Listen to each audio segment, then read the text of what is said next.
এতিয়া আমি ষ্টাৰ্ট কৰিম নিৰ্দেশনা আৰু শিক্ষাৰ সম্বন্ধ। আমি আগতে 3টা পাৰ্টত নিৰ্দেশনা কি, নিৰ্দেশনাৰ কি যিবিলাক উদ্দেশ্য আছে সকলোৰ কৰি আহিছোঁ। আৰু এতিয়া বৰ্তমান কৰিম নিৰ্দেশনাৰ শিক্ষাৰ সম্বন্ধ। আৰু এইটো আজি সমাপ্ত কৰিম চেপ্টাৰটো, কাৰণ এক্সামটো আহিলে। গতিকে এতিয়া মই নতুন টপিক দিবলৈ ষ্টাৰ্ট কৰিম। গতিকে এইটো যোনটো নিৰ্দেশনা আৰু এইটো গুৰুত্ব আছে, সেইটো আজিয়ে লাষ্ট ষ্টাৰ্ট কৰিম আৰু। গতিকে এতিয়া ষ্টাৰ্ট কৰিছোঁ নিৰ্দেশনা আৰু শিক্ষাৰ সম্বন্ধ। শিক্ষাৰ লক্ষ্য হ'ল ব্যক্তিৰ অন্তৰ্নিহিত সম্বন্ধীয়তাবোৰ সৰ্বাত্মক ৰূপত বিকশাই তোলা। শিক্ষাৰ যোগেদি ব্যক্তিৰ ব্যক্তিত্বৰ সকলোবোৰ দিশৰ বিকাশ সাধন কৰিব পাৰি। নিৰ্দেশনা হ'ল শিক্ষাৰ এক গুৰুত্বপূৰ্ণ অংশ আৰু শিক্ষাৰ লক্ষ্যত উপনীত হোৱাত ব্যক্তিক সহায় কৰে। গতিকে কৈছে কি যে নিৰ্দেশনা আৰু শিক্ষাৰ সম্বন্ধ, যে নিৰ্দেশনা আৰু শিক্ষাৰ সম্বন্ধ কি, যে নিৰ্দেশনা কি, যে নিৰ্দেশনা হৈছে এটা প্ৰক্ৰিয়া যাৰ জৰিয়তে এজন ব্যক্তিয়ে অন্য এজন ব্যক্তিক কিছুমান তেওঁৰ অভিজ্ঞতাসমূহ শ্বেয়াৰ কৰে। গতিকে শিক্ষাৰ লগত এই নিৰ্দেশনাৰ সম্বন্ধ কি এতিয়া পঢ়িম। যে শিক্ষাৰ লক্ষ্য হ'ল ব্যক্তিৰ অন্তৰ্নিহিত সম্পত্তিবোৰ সৰ্বাত্মক গঢ়ি তোলা। মানে কৈছে কি যে শিক্ষাৰ জৰিয়তে এজন ব্যক্তিৰ যিবিলাক ভাল গুণ আছে, সেইবোৰ আমি তেওঁৰ পৰা তেওঁ কেনেদৰে সেই ভাল গুণবোৰ ভালদৰে জীৱনত তেওঁ আগুৱাই লৈ যাব পাৰে, বা সেই ভাল গুণৰ জৰিয়তে তেওঁ কেনেদৰে জীৱনটো ভালদৰে অতিবাহিত কৰিব পাৰে, তাৰ ওপৰত লক্ষ্য ৰখা। তাৰোপৰি শিক্ষাৰ যোগেদি ব্যক্তিৰ ব্যক্তিত্বৰ সকলোবোৰ দিশ বিকাশ সাধন কৰিব পাৰি। কি কৈছে যে শিক্ষাৰ যোগেদি যে ব্যক্তিৰ ব্যক্তিত্বৰ সকলোবোৰ দিশৰ বিকাশ সাধন কৰিব। যদি এজন ব্যক্তিয়ে কিবা এটা শিক্ষা লাভ কৰে, সেই শিক্ষাৰ যোগেদি তেওঁ জীৱনটোত আগুৱাই যাই থাকিব পাৰে। যদি এজন ব্যক্তিয়ে শিক্ষা লাভ কৰিব তেওঁ যিমানেই ভাল গুণ নাথাকক কিয়, তেওঁ সেই গুণবোৰ প্ৰকাশ কৰিব ভালদৰে নোৱাৰিব। গতিকে শিক্ষাৰ যোগেদি এজন ব্যক্তিয়ে ব্যক্তিত্বৰ তেওঁ বিকাশ কৰিব পাৰে। নিৰ্দেশনা হ'ল শিক্ষাৰ এক গুৰুত্বপূৰ্ণ অংশ আৰু শিক্ষাৰ লক্ষ্যত উপনীত হোৱাত এই ব্যক্তিক সহায় কৰে। নিৰ্দেশনাই বিকাশতো সহায় আগবঢ়ায় আৰু শিক্ষা এক অন্যতম প্ৰধান লক্ষ্য। 1964 পৰা 66 চনৰ শিক্ষা আয়োগত মত পোষণ কৰা হৈছিল যে নিৰ্দেশনা হ'ল শিক্ষাৰ এক এৰিব নোৱাৰা অংগ আৰু শিক্ষাৰ উদ্দেশ্যৰ বাহিৰৰ বিশেষ মনোবৈজ্ঞানিক বা সমাজ সেৱা নহয়। শিক্ষা আৰু নিৰ্দেশনা সকলোৰে বাবে, সমাজৰ কোনো বিশেষ শ্ৰেণীৰ ব্যক্তিৰ বাবে এই দুই ব্যৱস্থা গঢ় লৈ উঠা নাই। যে শিক্ষা আৰু নিৰ্দেশনা কি, যে শিক্ষা আমাক সকলোকে শিক্ষা লাগে। শিক্ষাৰ জৰিয়তে আমি জীৱন আগুৱাই লৈ যাব পাৰোঁ, আমি জীৱনটো ভালদৰে আগুৱাই লৈ যাব পাৰোঁ। তাৰপিছত জীৱনত আমি বিভিন্ন ধৰণৰ অভিজ্ঞতাসমূহ লাভ কৰিব পাৰোঁ, বা আমি কেনেদৰে জীৱনটো অতিবাহিত কৰিব লাগে শিক্ষাৰ জৰিয়তে পাওঁ। তেনেদৰে নিৰ্দেশনাও আমাক গুৰুত্বপূৰ্ণ হয়।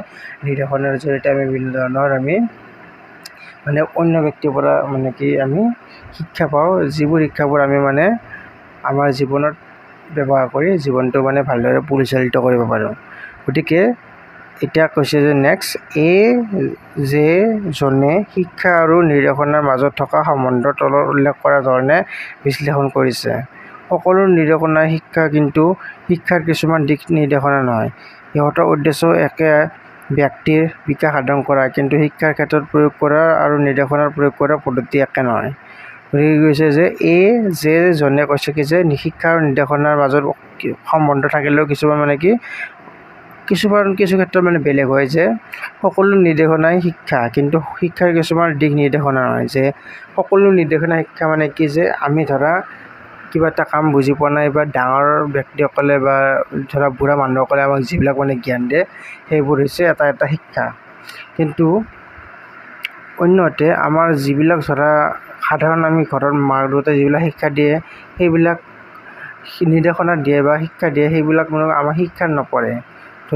ডাঙৰক কেনেকৈ আচৰণ কৰিব লাগে, সেইবোৰ কিন্তু আমাৰ মেইন শিক্ষা, কিন্তু সেই কথাবোৰ আমাৰ স্কুলৰ কিতাপত দিয়া নাথাকে বৰ্তমান সময়ত। গতিকে সকলো নিৰ্দেশনা শিক্ষা বুলি ক'ব পাৰোঁ, কিন্তু সকলো শিক্ষাই নিৰ্দেশনা বুলি ক'ব নোৱাৰোঁ। হ'ল নিৰ্দেশনা আৰু শিক্ষাদানৰ সম্বন্ধ। যে নিৰ্দেশনা আৰু শিক্ষাদানৰ কেনেদৰে সম্বন্ধ আছে সুধিছে। উপযুক্ত বিষয় দুটাৰ সম্বন্ধ আলোচনা কৰাৰ আগেয়ে শিক্ষাদান আৰু নিৰ্দেশনাৰ ধাৰণা সম্বন্ধে জ্ঞাত হোৱা দৰকাৰ। নিৰ্দেশনাৰ ধাৰণা সম্বন্ধে ইতিমধ্যে আলোচনা কৰা হৈছে। তলত শিক্ষাদানৰ ধাৰণা আলোচনা কৰা হ'ল। শিক্ষাদান বা শিকোৱা কাৰ্যত ইংৰাজী প্ৰতিশব্দ হৈছে টিচিং, যাৰ অৰ্থ হৈছে শ্ব' অৰ্থাৎ প্ৰদৰ্শন কৰা বা আঙুলিয়াই দিয়া। যে শিক্ষা আৰু নিৰ্দেশনা যে কৈছে তাৰ দুটা মানে কি সম্বন্ধটো হৈছে যে এই শিক্ষাটোক আমি টিচিং বুলি কওঁ, যিটো মানে কি আমি কোনো এজন ব্যক্তিক আমাৰ অভিজ্ঞতাসমূহ আঙুলিয়াই দিওঁ বা যে বুজাওঁ, যাৰ জৰিয়তে সেই ব্যক্তিজনে তেওঁ জীৱনত সেই শিক্ষাবোৰ মানে কি ব্যৱহাৰ কৰি জীৱনত আগুৱাই যাব পাৰে। হয়, তাৰপিছত অৰ্থাৎ শিক্ষণৰ দ্বাৰা শিক্ষাৰ্থীসকলে শিকিব লগা বিষয়বস্তু তথা জ্ঞান আদি প্ৰদৰ্শন কৰি দেখুৱাই দিয়া হয়। প্ৰকৃততে ক'বলৈ গ'লে শিক্ষাদান কাৰ্যটো এক প্ৰণালীবদ্ধ কাৰ্য, কাৰণ বিভিন্ন নীতি আৰু বিধি মানি চলিয়ে শিক্ষাদান আৰম্ভ কৰা হয়। গতিকে ইয়াত এনেকুৱাকৈ নাই যে মেইনলি কৈছে কি যে শিক্ষাদান কাৰ্যটো প্ৰণালীবদ্ধ, যে তাৰোপৰি যে শিক্ষাৰ্থীসকলক বিভিন্ন শিকাব লগা বস্তু তথ্য জ্ঞান আদি প্ৰদান কৰি দেখুৱায়। যে ধৰা আমাৰ বিদ্যালয়ত বিভিন্ন ধৰণৰ মানে ধৰা আজি বৰ্তমান সময়ত যে বিভিন্ন ধৰণৰ কম্পিউটাৰ হওক, প্ৰজেক্টৰ হওক, সেইবিলাক আনি কেনে শিক্ষাৰ্থীসকলক বিভিন্ন ধৰণে প্ৰেক্টিকেল হিচাপে দেখুৱায়, সেইটো হৈছে। কিন্তু আগৰ দিনত তেনেকুৱাকৈ নাছিল। আমাক ধৰা যিবিলাক আমাক ছাৰহঁতে মৌখিক হিচাপে যিবিলাক বুজায় সেইবিলাকে আমি শিক্ষা হিচাপে গ্ৰহণ কৰিছিলোঁ। কিন্তু বৰ্তমান সময়ত মানে ময়ো ধৰা ক্লাছ 9-10ত শিক্ষকতা কৰি আছোঁ। গতিকে তাত ক্লাছ 1, 2, 3, 4 ল'ৰা ছোৱালীবিলাকৰ কাৰণেও কিছুমান ধৰা মেচিন বা কিছুমান মানে বেলেগ ধৰণৰ আধুনিক সামগ্ৰী আনিছে, যাৰ জৰিয়তে সৰু ল'ৰা ছোৱালীবোৰক তেনেদৰে ধৰা শিক্ষা দিয়া হয়। গতিকে ক'ব পাৰে যে বৰ্তমান শিক্ষাৰ ব্যৱস্থাটো অলপ পৰিৱৰ্তন হৈছে আমাৰ তুলনাত। যে বৰ্তমান মানে কি শিকিবলগীয়া বস্তু মানে বিভিন্ন ধৰণৰ নতুন নতুন বস্তু আনি ছাত্ৰ ছাত্ৰীসকলক শিকাব চেষ্টা কৰা হয়। আধুনিক ধাৰণা অনুসৰি শিক্ষণ হৈছে ছাত্ৰ ছাত্ৰীৰ প্ৰয়োজনীয় জ্ঞান আৰু কৰ্মকুশলতা বা দক্ষতা লাভ কৰাত সহায় কৰা। তদুপৰি শিক্ষণৰ দ্বাৰা শিক্ষাৰ্থীৰ আচৰণসমূহ পৰিশোধন কৰি সমাজৰ উপযোগী আচৰণ কৰি তোলা। যে আমাৰ বহুতো ল'ৰা ছোৱালী আছে যে শিক্ষা থাকিলেও আচৰণ নাজানে, কাক কেনেকৈ ক'ব লাগে। কিন্তু মেইনলি বৰ্তমান মানে কি যিবিলাক শিক্ষা আছে সেইবোৰত চাগে নতুনকৈ এড কৰিছে যে আমি কেনেদৰে মানে কি শিকাব লাগে বা কেনেদৰে আচৰণ কৰিব লাগে। যে যোনটো তোমালোকে এতিয়া বৰ্তমান কৰি আছা NEP-ৰ 2020-ৰ 4th চেমত চাগে তোমালোকৰ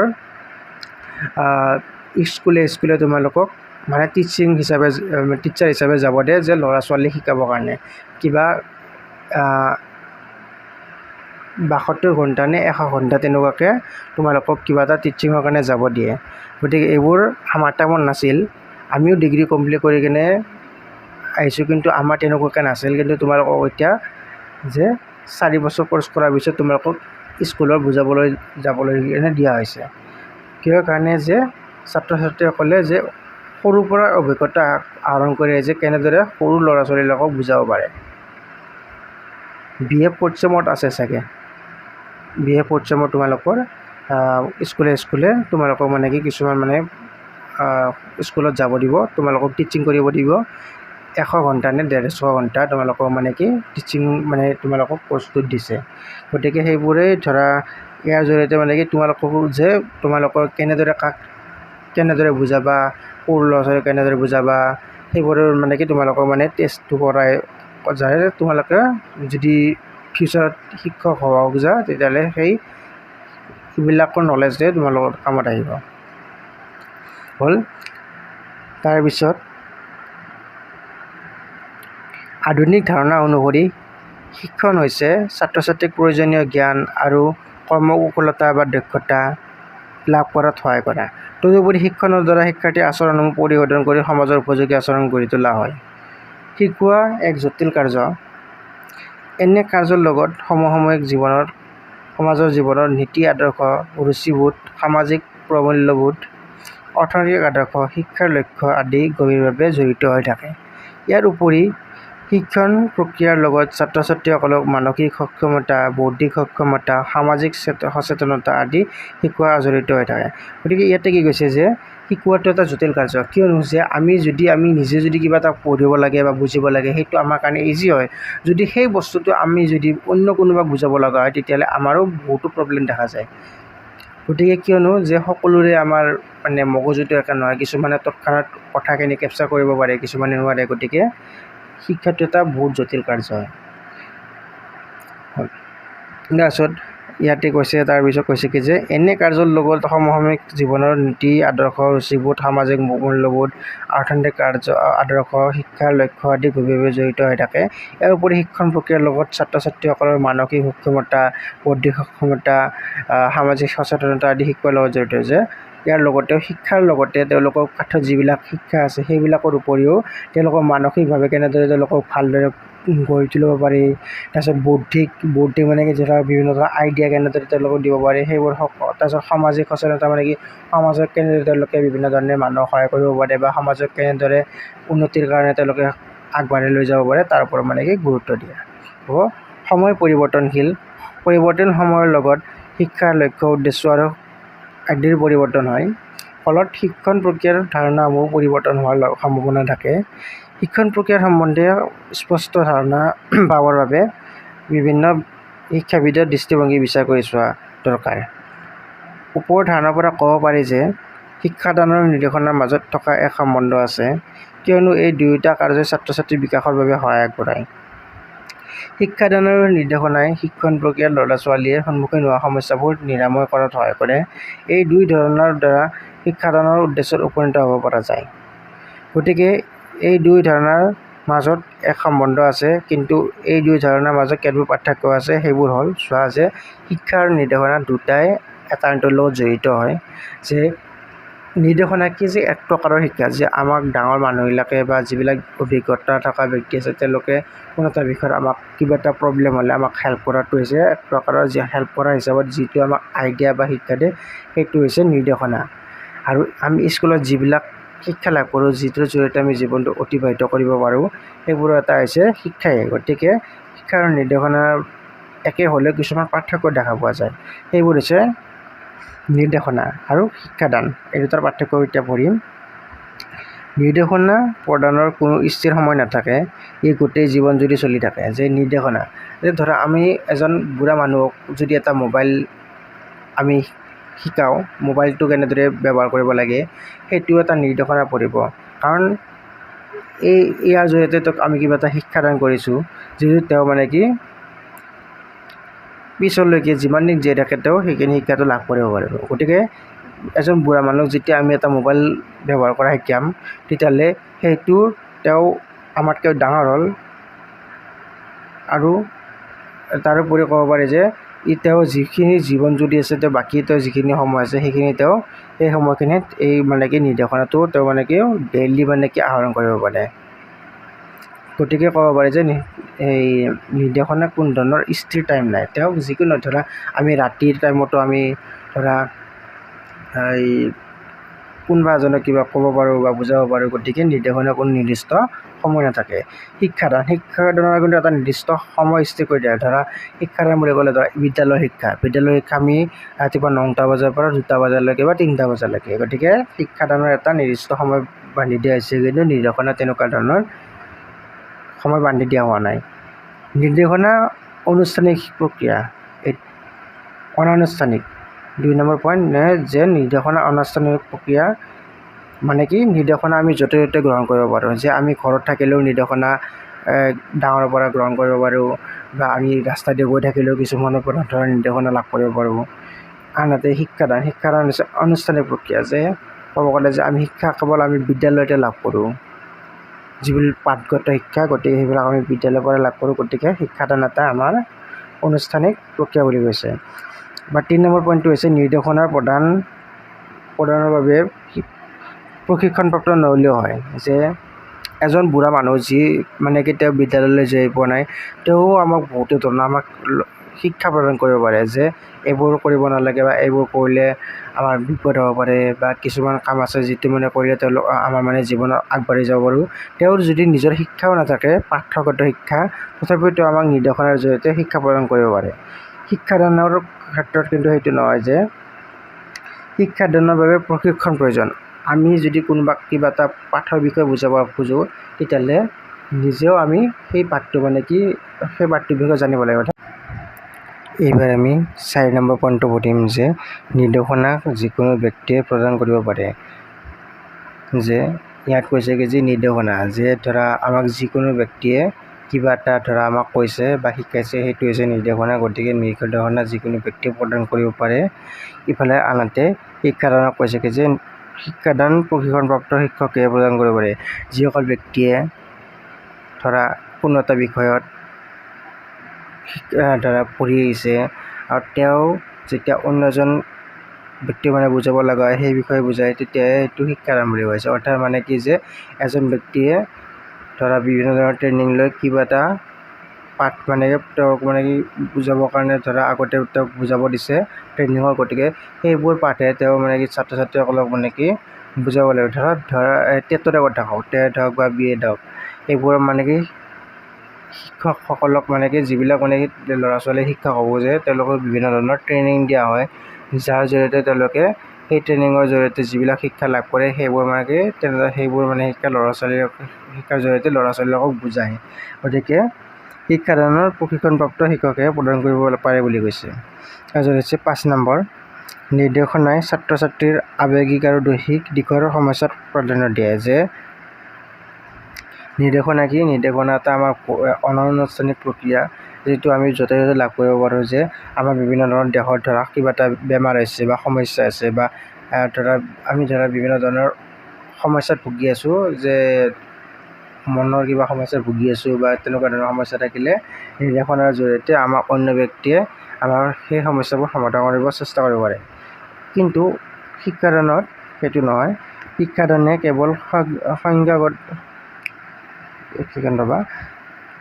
সংজ্ঞানাত্মক দিশত প্ৰাধান্য দিছে। যে ইয়াত কেৱল যে আমাৰ যিটো শিক্ষাদান আছে, শিক্ষাদানত কেৱল যিবিলাক পাঠত যিবিলাক লিখা আছে সেইবোৰে আমাক শিকোৱা হয়। গতিকে নিৰ্দেশনা আৰু শিক্ষাদান দুটাৰ এইবোৰে এটা পাৰ্থক্য যে নিৰ্দেশনাত আমাক ধৰা যিকোনো ব্যক্তি কিবা আমাৰ বিভিন্ন ধৰণৰ বেমাৰ আজাৰ বা যিকোনো কাৰ্যৰ বিভিন্ন ধৰণৰ সমস্যা ঠিক কৰাৰ সহায় কৰিব পাৰে। কিন্তু শিক্ষাদানে কেৱল আমাক পাঠভিত্তিকহে জ্ঞান দিয়ে।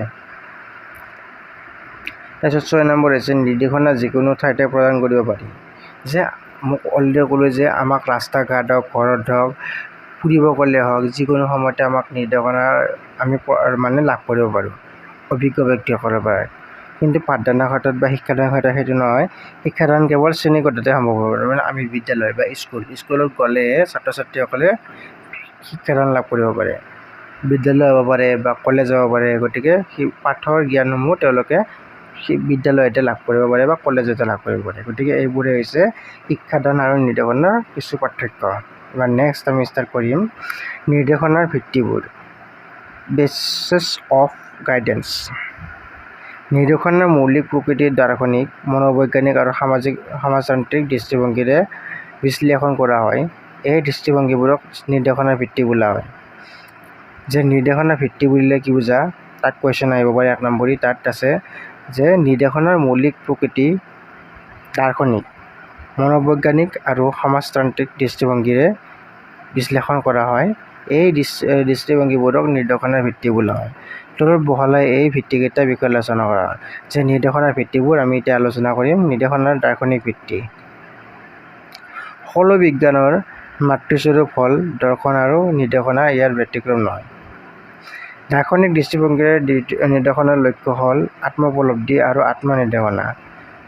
নিৰ্দেশনাৰ দাৰ্শনিক ভিত্তিৰ লগত জড়িত কেতবোৰ দিশ হ'ল যে নিৰ্দেশনা কেনেদৰে দৰ্শনৰ লগত জড়িত আছে। তাৰে কিছুমান দিশ হ'ল যে গণতান্ত্ৰিক মূল্যবোধ, ডেম'ক্ৰেটিক ভেলু। নিৰ্দেশনাৰ মূল সমতা, সমানতা আৰু ব্যক্তি পাৰ্থক্য আদি গণতান্ত্ৰিক নীতিৰ ওপৰত প্ৰতিষ্ঠিত, যিবোৰ দৰাচলতে গণতান্ত্ৰিক জীৱনৰ মৌলিক নীতি। সেয়েহে গণতান্ত্ৰিক দৰ্শন নিৰ্দেশনা আৰু পৰামৰ্শদানৰো ভিত্তিস্বৰূপ। এখন গণতান্ত্ৰিক সমাজৰ বিভিন্ন প্ৰকাৰৰ বৃত্তি থাকে আৰু উপযুক্ত বৃত্তিত নিয়োজিত হ'লে সমাজৰ বিকাশৰ লগতে অৰ্থনৈতিক সম্পদৰো উপযুক্ত ব্যৱহাৰ সম্ভৱ হৈ উঠিব। ইয়াৰ বাবে ব্যক্তিসকলৰ আগ্ৰহ, অভিক্ষমতা, মনোভাৱ, প্ৰয়োজনীয়তা, ব্যক্তিত্ব আদি দিশৰ প্ৰতি গুৰুত্ব দিয়া দৰকাৰ। ইয়াৰ বাবে নিৰ্দেশনাৰ প্ৰয়োজন। এই নিৰ্দেশনা গণতান্ত্ৰিক দৰ্শনৰ ওপৰত প্ৰতিষ্ঠিত বুলি ক'ব পাৰি। যে ইয়াত কি হৈছে যে গণতান্ত্ৰিক মূল্যবোধ যে নিৰ্দেশনা আমাৰ বিভিন্ন ধৰণে ধৰা ব্যক্তি এজনক ভালদৰে সমাজত প্ৰতিষ্ঠা কৰিবলৈ নিৰ্দেশনাৰ প্ৰয়োজন। যে ধৰা কি বুলি কওঁ, এতিয়া উদাহৰণ ধৰা এজন ব্যক্তি ধৰা বিভিন্ন যদি তেওঁ ধৰা জীৱনত ভালদৰে আগুৱাই যাব খোজে, তেওঁ বিভিন্ন ধৰণৰ আগ্ৰহ থাকিব লাগিব, যিটো ধৰা কিবা এটা কামৰ প্ৰতি আগ্ৰহ কৰিব লাগিব।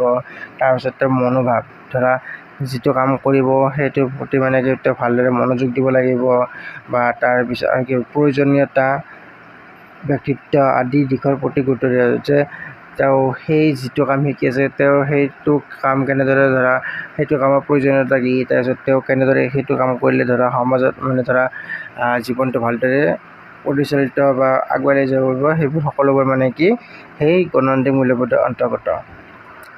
প্ৰত্যেকেই দায়বদ্ধ। নিৰ্দেশনা প্ৰয়োগবাদ দৰ্শনীতিৰ ওপৰত প্ৰতিষ্ঠিত, য'ত প্ৰত্যেক ব্যক্তিয়ে সংশোধনমূলক আৰু পদ্ধতিগতভাৱে নিজ আচৰণ সংশোধন কৰিব পাৰে। প্ৰত্যেকেই নিজৰ আচৰণ সংশোধন কৰাৰ বাবে দক্ষ, আৰু নিৰ্দেশনা এই ক্ষেত্ৰত উপায় প্ৰদান কৰে। এই উদ্দেশ্যৰ বাবে নিৰ্দেশনাই ব্যক্তিক উন্নত জ্ঞান লাভ কৰাত সহায় কৰে আৰু নিজৰ জীৱনৰ সিদ্ধান্ত গ্ৰহণৰ বাবে জ্ঞানী কৰি তোলে। যে কৈছে কি যে নিৰ্দেশনা কি, যে নিৰ্দেশনাৰ জৰিয়তে আমি বিভিন্ন ধৰণৰ জ্ঞান লাভ কৰোঁ, যাৰ জৰিয়তে আমি সমাজত এজন ভাল ব্যক্তিৰূপে জীৱন যাপন কৰিব পাৰোঁ। গতিকে নিৰ্দেশনাই বহুতো দিশ আমাক কাভাৰ কৰে।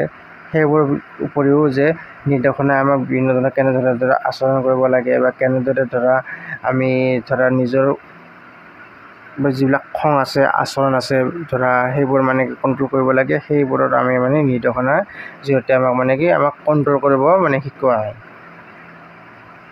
যে এইবোৰ যেতিয়া আমাক খং, অভিমান এইবোৰ মানে যেতিয়া আমি কণ্ট্ৰল কৰিব মানে পাৰিম, তেতিয়া আমাক জ্ঞানী হিচাপে আমি নিজক পৰিচালিত কৰিব পাৰোঁ।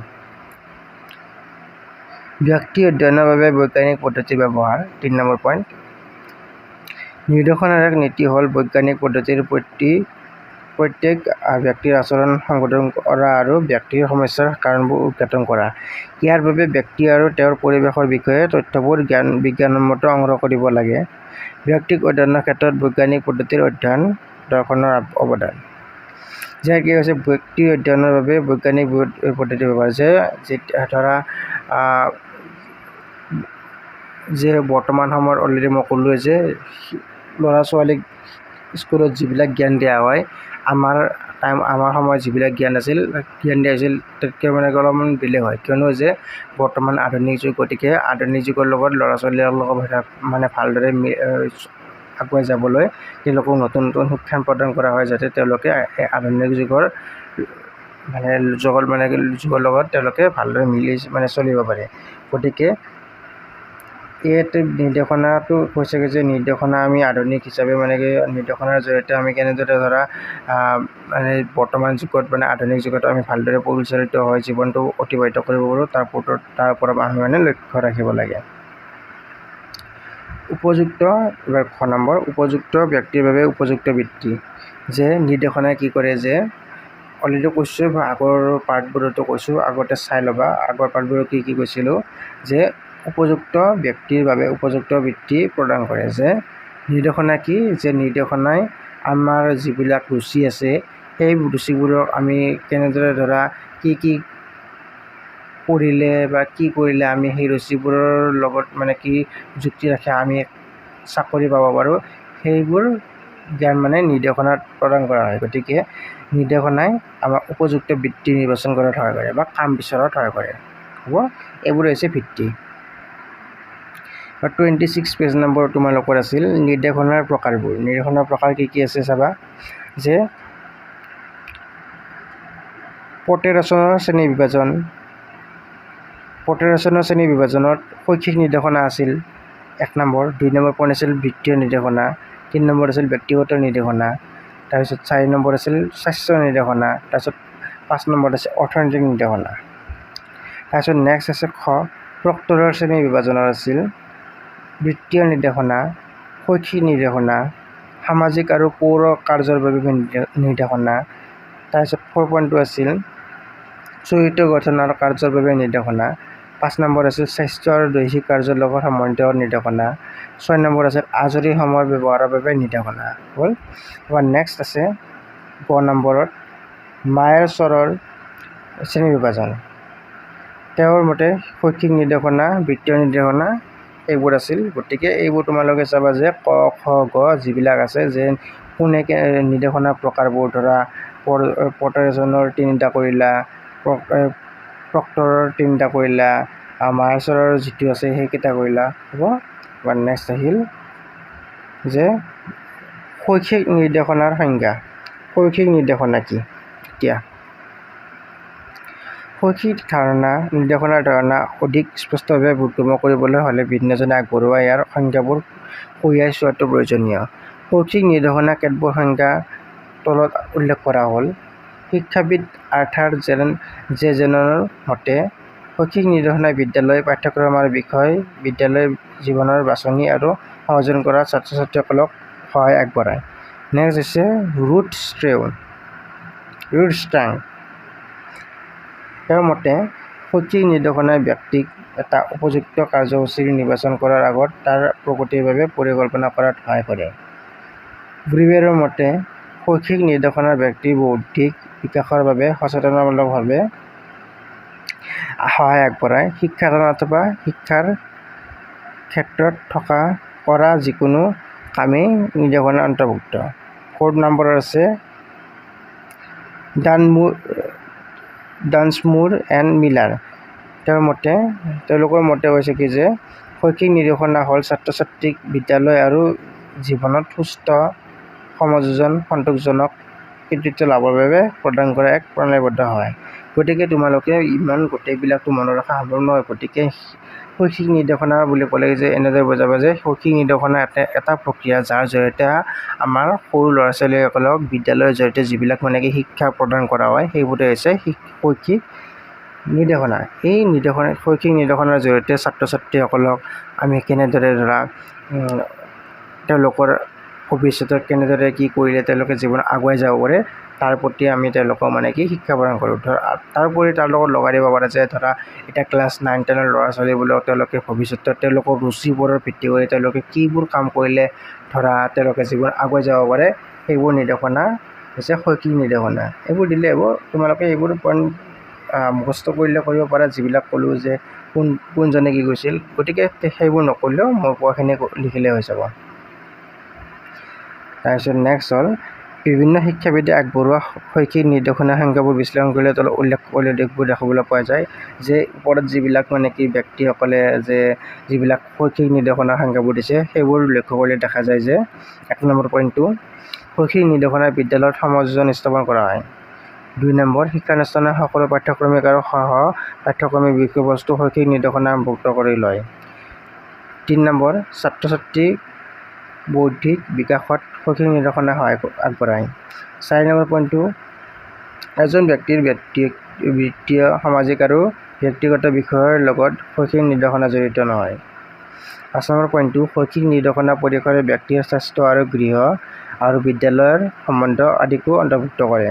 6 নম্বৰ পইণ্টটো শৈক্ষিক নিৰ্দেশনাই ভৱিষ্যতৰ শিক্ষা পৰিকল্পনা কৰাত ছাত্ৰ-ছাত্ৰীক সহায় কৰে।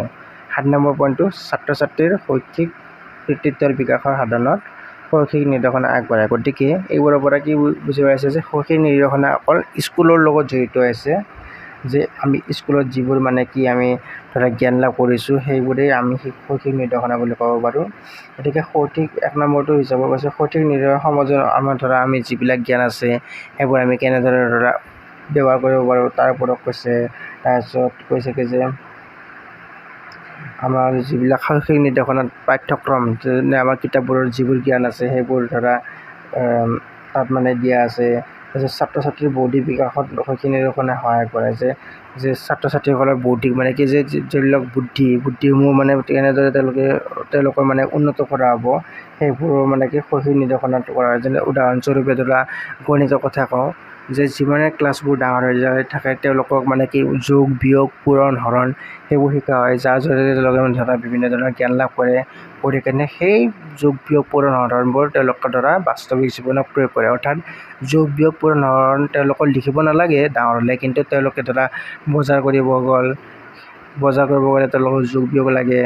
তাৰপিছত সেইবোৰেই আৰু যে হৰণ ধৰা 100 টকা তেওঁৰ লগত আছে 5জনক ভগাব লাগে তেতিয়াহ'লে হৰণ কামত আহে। গতিকে এইবোৰেই হৈছে যে ইয়াৰ জৰিয়তে তেওঁলোকক মানে ধৰা বৌদ্ধিক মানে কি বুদ্ধিবিলাক দিয়া হয় যে কেনেদৰে কি কৰিলে তেওঁলোকে জীৱনত আগুৱাই যাব পাৰে। তাৰপিছত এজন ব্যক্তিৰ বিত্তীয় সামাজিক আৰু ব্যক্তিগত বিষয়ৰ লগত শৈক্ষিক নিৰ্দেশনা জড়িত নহয়, যে এজন ব্যক্তিৰ বিত্তীয় সামাজিক ধৰা স্কুলত বহুতো ল'ৰা ছোৱালী থাকে, গতিকে এজন ল'ৰাই কি কৰিব বা এজনী ছোৱালীয়ে কি কৰিব তাৰ ওপৰত শিক্ষকসকলে গুৰুত্ব দিব নোৱাৰে, যে এজ এ হোল মানে গোটেই ল'ৰা ছোৱালীক মানে একেলগে তেওঁলোকে চায়। হ'ল। আৰু 5 নম্বৰ পইণ্টটো, শৈক্ষিক নিৰ্দেশনা পৰিসৰে ব্যক্তিৰ স্বাস্থ্য আৰু গৃহ বিদ্যালয়ৰ সম্বন্ধে আদিকো অন্তৰ্ভুক্ত হৈছে। শৈক্ষিক নিৰ্দেশনা যে যিবিলাক মানে ছাত্ৰ ছাত্ৰীক ধৰা কিছুমান আজিকালি বৰ্তমান টিউশ্যনো মানে দেখা পোৱা যায়, কিন্তু মেইনলি বিদ্যালয়ত যিবিলাক মানে কি শিক্ষা প্ৰদান কৰা হয় সেইবোৰে হৈছে ছাত্ৰ ছাত্ৰীসকলৰ কাৰণে মেইন। এতিয়া এইখিনি হ'ব যে মেইন ধৰা যিবিলাক ব্যক্তিসকলে কৈছে সেইবিলাকৰ মেইন কথাবোৰ। এইবাৰ আহিল যে শৈক্ষিক নিৰ্দেশনাৰ বৈশিষ্ট্য, মানে শিক্ষাগত যিবিলাক নিৰ্দেশনা থাকে সেইবোৰৰ মানে বৈশিষ্ট্য কি, যে শৈক্ষিক নিৰ্দেশনাৰ প্ৰগতি সম্পৰ্কে উপলব্ধি কৰিবৰ বাবে ইয়াৰ বৈশিষ্ট্যবোৰ পৰ্যালোচনা কৰা প্ৰয়োজন। তলৰ শৈক্ষিক নিৰ্দেশনাৰ বৈশিষ্ট্যবোৰ বৰ্ণনা কৰা আগবঢ়োৱা হ'ল। 1 নম্বৰ, ছাত্ৰ ছাত্ৰীৰ বাবে শৈক্ষিক নিৰ্দেশনা কেৱল বিদ্যালয় মহাবিদ্যালয় আৰু বিশ্ববিদ্যালয়ৰ ছাত্ৰ ছাত্ৰীসকল প্ৰদান কৰা হয়। ছাত্ৰ ছাত্ৰীক শৈক্ষিক দিশত সহায় আগবঢ়োৱাৰ বাবে এই নিৰ্দেশনাৰ প্ৰয়োজনীয়তা অধিক। যে শৈক্ষিক নিৰ্দেশনাবোৰৰ প্ৰধান বৈশিষ্ট্য যে শৈক্ষিক নিৰ্দেশনাবোৰ বিদ্যালয় মহাবিদ্যালয় সেইবিলাকতে প্ৰদান কৰা হয়। তাৰপিছত নেক্সট হ'ল উপযুক্ত বিষয়ৰ বাছনি। 2 নম্বৰ পইণ্ট, উপযুক্ত বিষয় বাছনি কৰাত সহায় আগবঢ়াবৰ বাবে শৈক্ষিক নিৰ্দেশনা অতি গুৰুত্বপূৰ্ণ। 10ম শ্ৰেণীৰ পিছত বা দ্বাদশ শ্ৰেণীৰ পিছত ছাত্ৰ ছাত্ৰীসকলৰ উপযুক্ত অধ্যয়নৰ বাবে বাছনি কৰাৰ সমস্যাৰ সন্মুখীন হয়। শৈক্ষিক নিৰ্দেশনা এই সমস্যা নোহোৱা কৰিব পাৰে, যে উপযুক্ত বাছনি, যে ক্লাছ 10 পোৱাৰ পিছত ল'ৰাজন বা ছোৱালীজনীয়ে কোনটো বিষয়ত গ'লে তেওঁৰ ধৰা কোনটো বিষয় পঢ়িলে তেওঁ জীৱনত ধৰা ভালদৰে মানে কি আগুৱাই যাব পাৰে বা কোনটো বিষয়ত তেওঁৰ ৰুচি আছে, গতিকে সেইবোৰ জনাৰ মানে কি শৈক্ষিক নিৰ্দেশনাই সহায় কৰে। 3 নম্বৰ পইণ্ট, ছাত্ৰ ছাত্ৰীৰ সম্ভাৱনীয়তাৰ বিকাশ সাধন, যে শৈক্ষিক নিৰ্দেশনাই ছাত্ৰ ছাত্ৰীৰ জন্মগত সম্ভাৱনীয়তাৰ বিকাশৰ বাবে বিদ্যালয়ত সুযোগ প্ৰদান কৰিব লাগে। ছাত্ৰ ছাত্ৰীয়ে এই সুযোগ গ্ৰহণ কৰি নিজকে বিকশিত কৰিব পাৰে, যে স্কুলত যিবিলাক মানে শিক্ষা দিয়ে সেইবোৰ তেওঁলোকে মানে ভালদৰে গ্ৰহণ কৰিব লাগে, গ্ৰহণ কৰি তেওঁলোকে জীৱনত মানে কি সেইবোৰ ইউজ কৰি জীৱনত আগুৱাই যাব লাগে। সমাযোজনত সহায়কাৰী, হেল্পিং ইন এডজাষ্টমেণ্ট, যে বিদ্যালয়ৰ পৰিৱেশৰ লগতে বৃহত্তৰ সমাজ জীৱনৰ সমাযোজন লাভ কৰাৰ বাবে ছাত্ৰ ছাত্ৰীসকলক শৈক্ষিক নিৰ্দেশনাৰ প্ৰয়োজন। বিদ্যালয়ৰ এখন শুদ্ধ সমাজ হিচাপে স্বীকৃতি দিয়া হয়, গতিকে শৈক্ষিক নিৰ্দেশনা হোৱাৰ পিছত বিদ্যালয়ত ছাত্ৰ ছাত্ৰীয়ে সুস্থ সমাযোজন উপায় লাভ কৰিব পাৰে। যে এডজাষ্টমেণ্ট মানে কি, যে মেইনলি হ'ল বিদ্যালয়ত ধৰা ক্লাছ 1ৰ পৰা ক্লাছ 10লৈকে থাকে, গতিকে বিদ্যালয়ত এটা শ্ৰেণীটো যদি আমি 30টাকে যদি ধৰোঁ, গতিকে 300টা ষ্টুডেণ্ট থাকে, গতিকে সেই বিদ্যালয়খনত ল'ৰা ছোৱালীয়ে দিনটোৰ মানে ধৰা ৰাতিপুৱা 9টাৰ পৰা দুপৰীয়া 2টালৈকে থাকে, গতিকে সেই সময়ছোৱাত যে বহুতো ল'ৰা ছোৱালীৰ লগত তেওঁলোকে মানে কি কথা বতৰা পাতে বা খেলা ধূলা কৰে, গতিকে সেই ল'ৰা ছোৱালীবিলাকৰ কাৰণে বিদ্যালয়খন এটা সৰু সমাজ, গতিকে সৰু সমাজৰ হিচাপত মানে কি তেওঁলোকে মানে কি বিদ্যালয়ত মানে কি সৰু সমাজ হিচাপে তেওঁলোকে বিভিন্ন ধৰণৰ কথা শিকিবলৈ পায়, গতিকে সেই কথাবোৰ তেওঁলোকে মানে ভৱিষ্যতত মানে কি জীৱনত আগুৱাই যোৱাত মানে কি সহায় কৰিব। তাৰপিছত নেক্সট হৈছে শৈক্ষিক সমস্যা সমাধানৰ সহায়ক, যে শিক্ষানুষ্ঠানবোৰত বিভিন্ন সমস্যা দেখিবলৈ পোৱা যায়, যেনে অনিয়মীয়া উপস্থিতি, নিৰাপত্তাহীনতা, দীঘলীয়া অধ্যয়নৰ বিষয়, বৈষয়িক সামগ্ৰীৰ দুৰ্লভ ব্যৱস্থা আদি।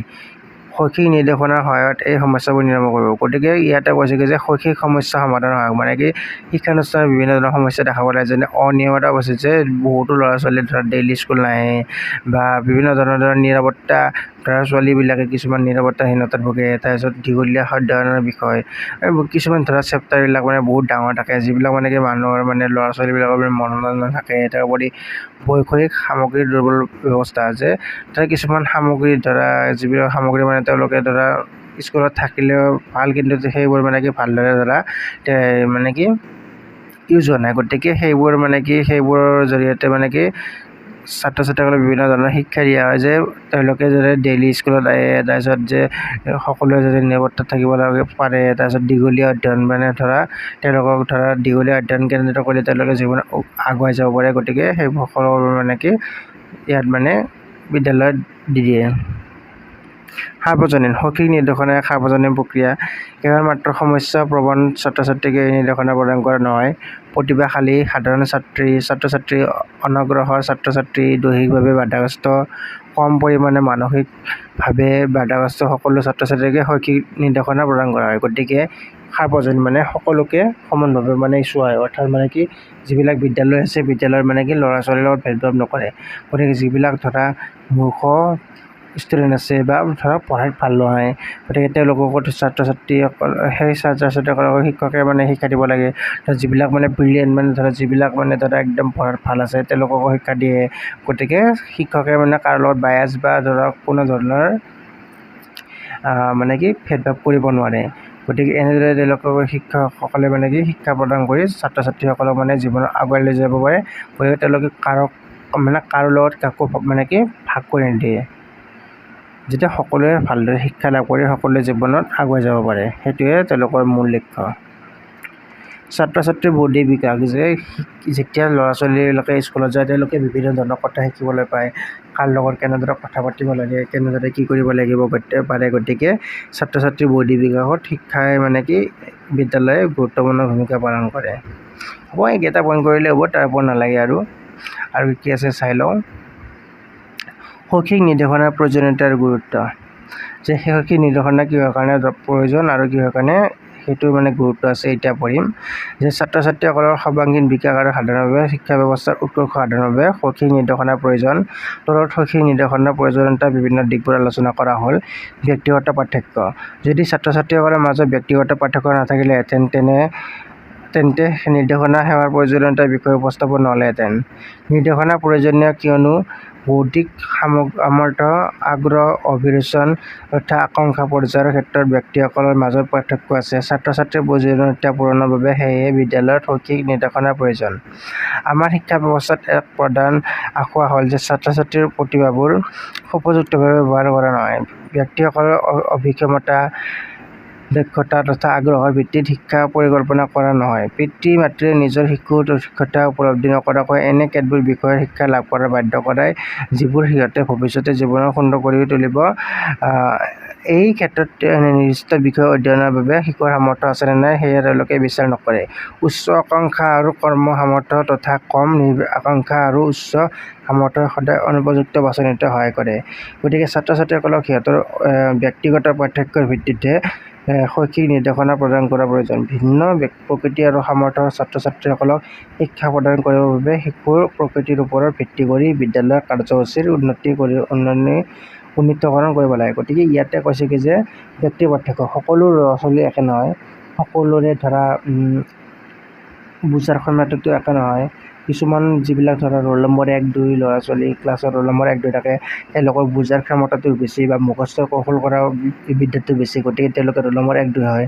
যিবিলাকে অলপ বুজাৰ ক্ষমতাটো কম তেওঁলোকে ৰোল নম্বৰ 20-23 তেনেকুৱাকৈ যায়। কিন্তু সকলো ল'ৰা-ছোৱালীয়ে কিছুমান গুণ থাকে।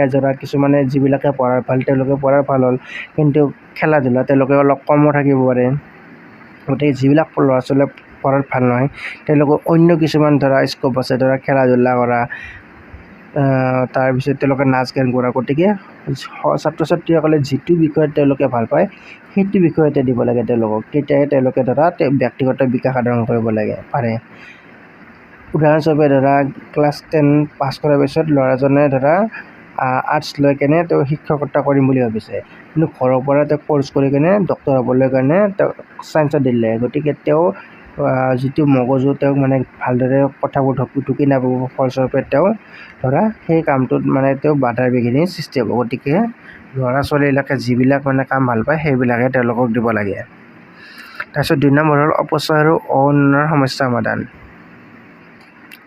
ভাৰতবৰ্ষৰ অপচয় আৰু অউন্নয়নৰ সমস্যা ভয়াৱহ পৰিস্থিতিৰ দিশে আগুৱাই গৈ আছে।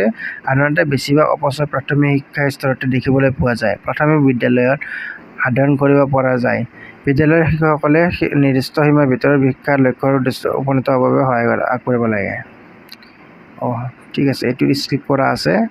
গতিকে যে এই অপচয় আৰু উন্নয়নৰ সমস্যা সমাধানৰ কি কৈছে যে আমি ধৰা যে বিদ্যালয়বিলাকত মানে বিভিন্ন ধৰণৰ সামগ্ৰীসমূহ মানে অপচয় কৰা হয়। যেনে ধৰা চৰকাৰী বিদ্যালয়ত বেছিভাগ মানে কি দেখা যায় যে ল'ৰা ছোৱালীবিলাকক ভাত দুপৰীয়া মানে কি মধ্যাহ্ন ভোজন হিচাপে মানে কি ভাত প্ৰদান কৰা হয়, কিন্তু ল'ৰা ছোৱালী বহুতে নাখায়, যাৰ ফলস্বৰূপে মানে ভাতবোৰ মানে পেলনি যায়। গতিকে তেনেকুৱা হ'ব নালাগে। ছাত্ৰ ছাত্ৰীসকলৰ যদি নাখায়, শিক্ষাগুৰুসকলে তেওঁলোকৰ ধৰা যিবিলাকে খায় তেওঁলোকৰ মানে কি হিচাপ ৰাখি কিনে ধৰা যিবিলাকে খাদ্য লৈ আহে তেওঁলোকক দিব লাগে। সেই হিচাপতে খাদ্য ৰাখি সেই খাদ্যবোৰ মানে অপচয়ৰ পৰা ৰোধ কৰিব পাৰে। হ'ল।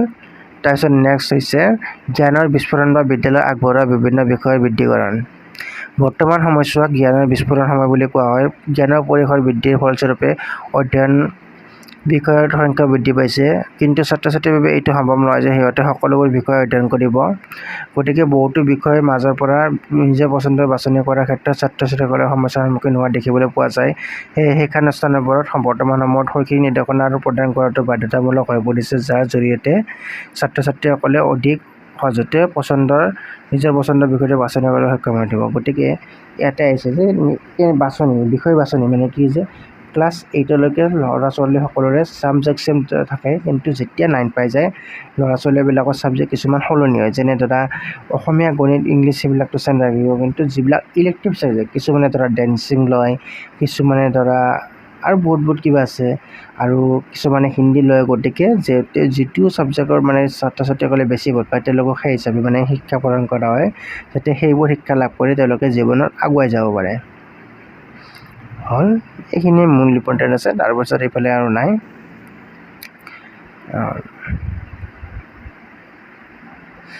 আৰু তোমালোকৰ ইম্পৰ্টেণ্ট মই চাই কেনে কৈ আছোঁ যিবিলাক লাগে।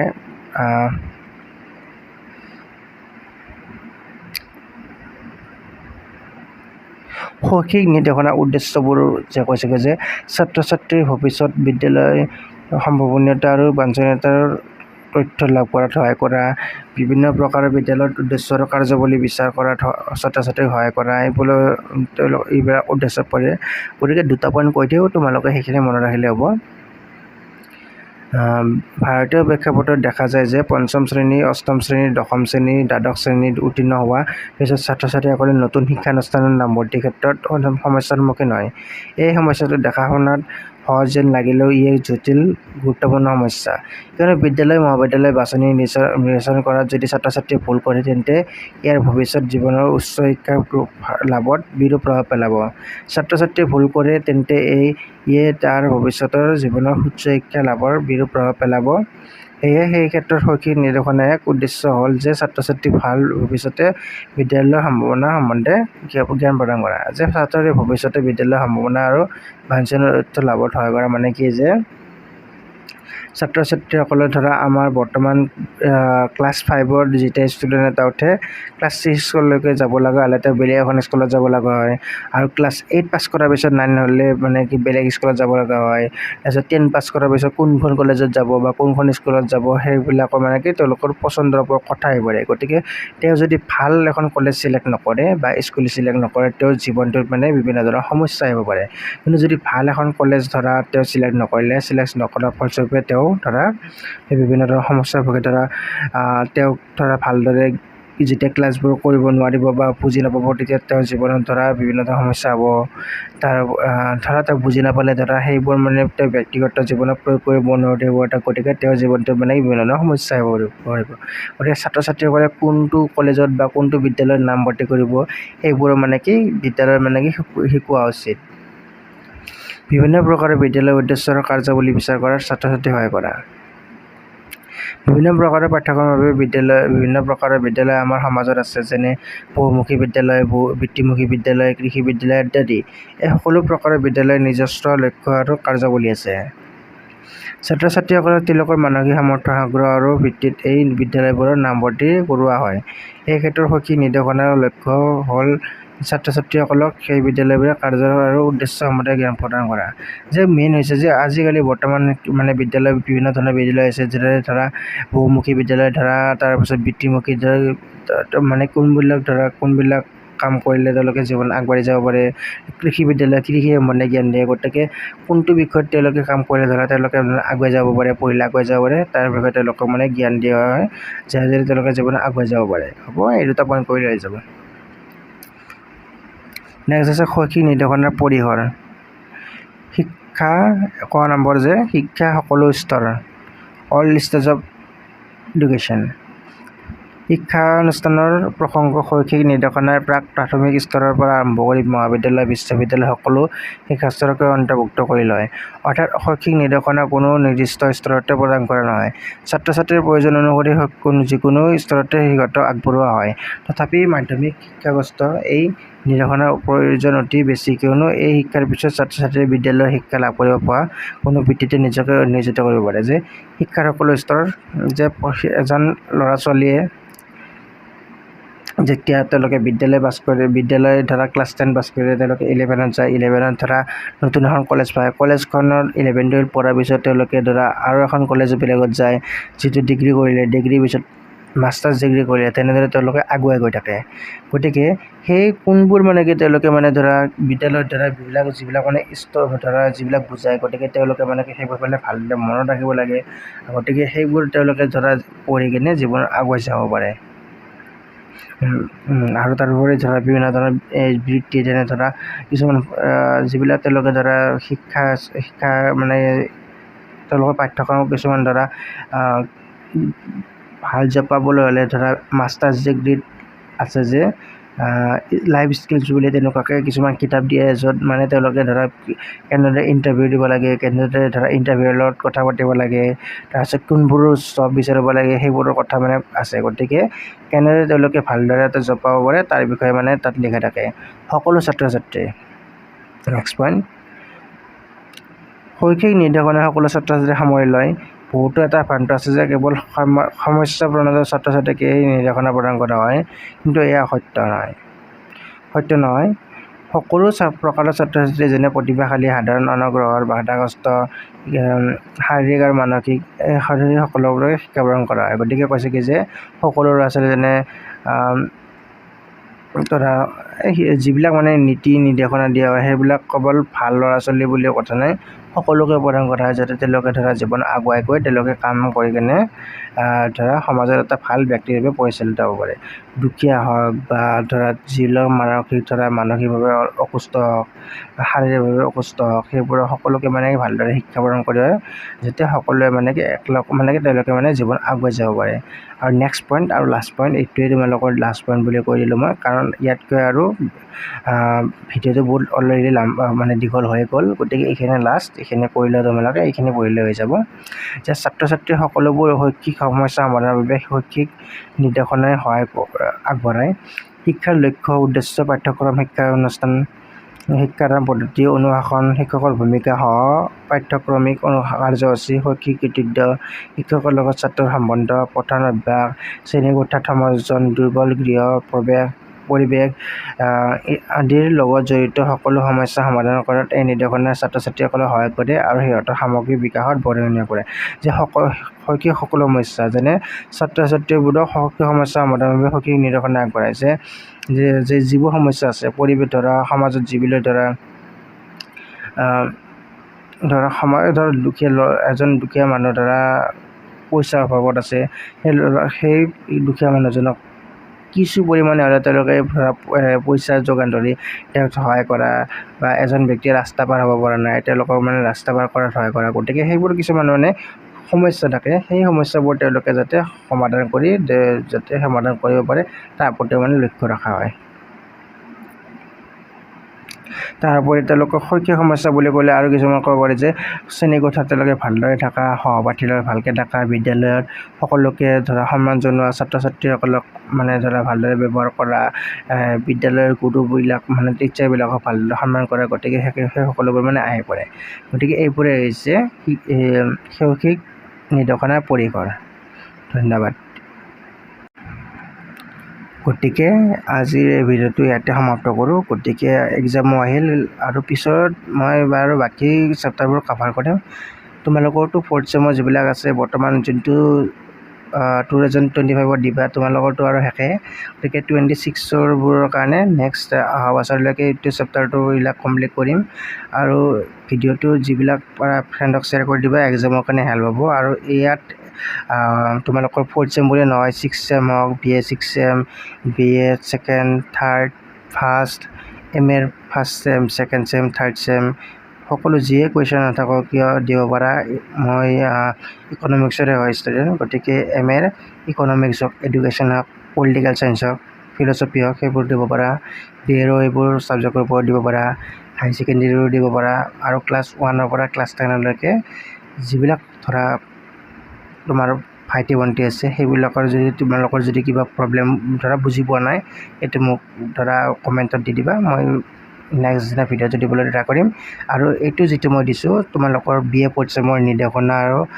যিটো ছাবজেক্টটোৰ দিলোঁ সেইটো তোমালোকৰে কমেণ্ট কৰিছিলা গতিকে তোমালোকৰ পৰাই মানে এইটো কমেণ্টটো চাই কেনে মই এইটো আনিছিলোঁ ফটোটো মোৰ ফ্ৰেণ্ডৰ পৰাই লৈ ল'লোঁ ধৰা ফ্ৰেণ্ডৰ চিনাকি আছে ফ্ৰেণ্ড তেনেকৈ লৈ ল'লোঁ মই ফটোটো লৈ কেনে তেনেকুৱাকৈ বুজাই দিলোঁ গতিকে ভিডিঅ'টো যদি পাৰা শ্বেয়াৰ কৰি দিবা যাক যাক লাগে আৰু যদি কিবা নতুন টপিকৰ ওপৰত লাগে তথাপিও মানে কমেণ্টত কৰি দিবা আৰু গোটেইবোৰ ভিডিঅ' চাব পাৰালৈকে আৰু চেনেলটো যেতিয়া যদি চোৱা ছাবস্ক্ৰাইব কৰি দিয়া লগতে আৰু শ্বেয়াৰ কৰি দিবা হ'ব ধন্যবাদ